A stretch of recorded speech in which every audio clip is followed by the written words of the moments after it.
Hey folks, Lindsay Huddleston back in the building, another SPS Mental Health Moment. I'm keeping it all the way live with the Detroit Cristo Wolves. Just had a chance to talk to athletic director and head coach of the year, that is Brandon Peoples. And now I have Mr. Derek Bolton III here in the place. How you doing, man?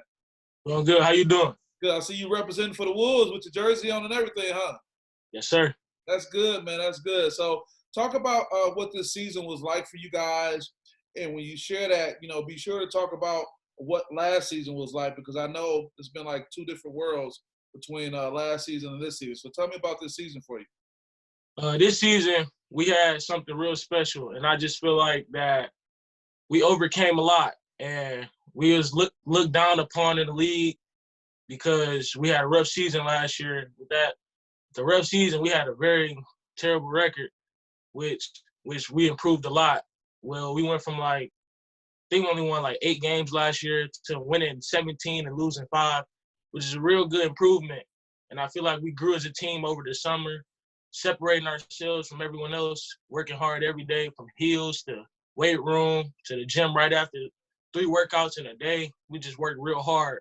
I think we deserved what we had last year.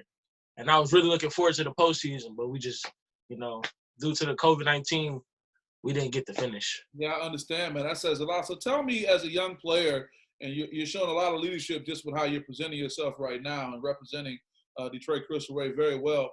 What was it like, man, last season and having a tough time? And what changed your mindset? What change kind of happened to make you guys get to where you were now to be doing so well this season? With being a young team, we knew that with the younger players, we had to mature fast and be ready to take the next step and become leaders on our team. I think we all became leaders in our own way, and I think that's what really helped us.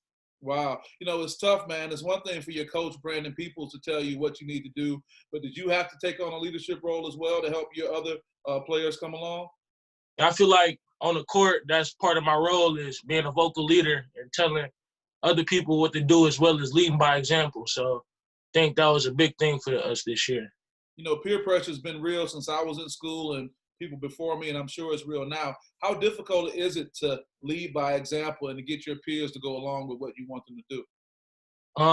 I don't think it's hard if you're doing the right stuff and they see you doing the right stuff and you succeeding with it. I think everybody else want to succeed too, so they're going to try that and see if it works for them. So very I think good, very good. So the key is that you have to be an example and do the right thing and be successful. You can't just tell them to do something and you not do it too. Right. You got to do it. You got to lead by example.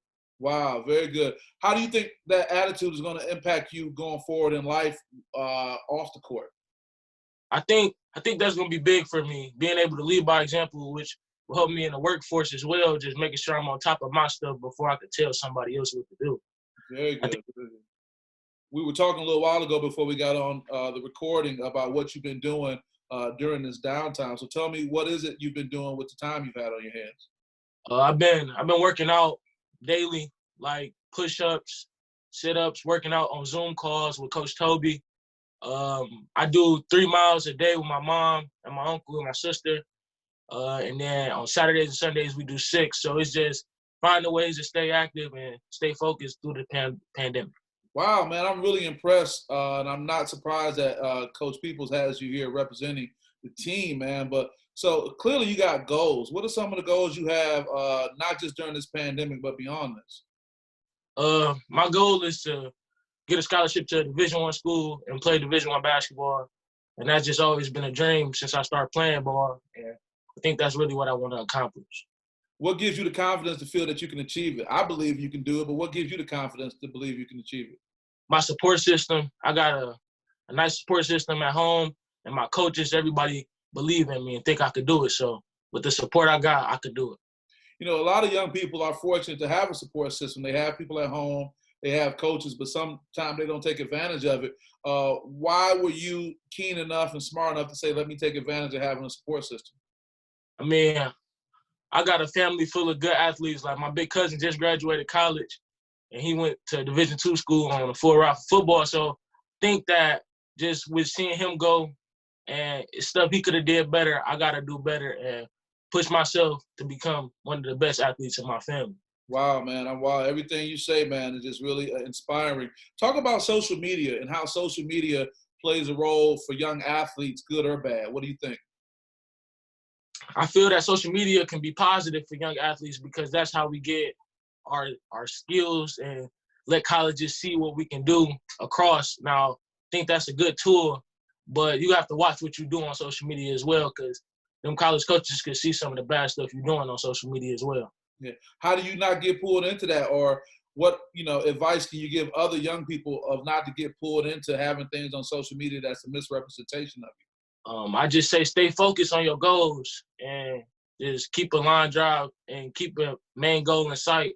Because if you don't stay focused, then you're gonna drift off into the wrong crowd. That could be really bad for you. Man, you fired up, man. I love it, man. That's great. Talk a little bit about when you got the call that one that you thought you guys were just going to be playing with fans, well, no fans rather, but you were going to be playing. Then you got the word that you wouldn't be playing at all. Tell me what that felt like and how you've been getting through that. With the no fans, I was like, this is gonna be a little weird. It's gonna be like a scrimmage, but we gotta come ready to play even without fans. Cause I feel like fans bring a lot of energy, and sometimes it's hard to find that energy when you ain't got it. So as a team, we could have found some of that energy, I think, and we could have came out on top in those games. But when I heard we wasn't playing at all, it was kind of tough. Like we came this far and we just got shut down. But we always got to. It's always gonna be next year, man. We gonna take the best opportunity we can. We're gonna make the best out of it. I bet you wish you could have switched the years around like last year when you were doing bad. They were Yeah. down, huh? Well, wow, man, you're being a great, great ambassador. I can't say enough about that. I'm not surprised based on your school and what you guys do. So before we wrap up, Derek, can you just give an inspiring word to the Cristo Rey community, your teammates, or any young person or older person for that matter who may be watching this? I'll just say keep your head up, do this, and keep fighting. And if you got dreams and goals, work hard towards them so you can achieve those goals when we get past this pandemic. Oh, man, I can't say enough, man. Well, I'm excited to keep watching your career, and I'll definitely keep an eye on you. But you've done an amazing job today representing yourself and your family and the Cristo Rey family as well. So with that, man, I appreciate you being available. Stay focused, man, and we're going to see you on the other side of this, okay? Appreciate it. Thank you. Okay, you're welcome.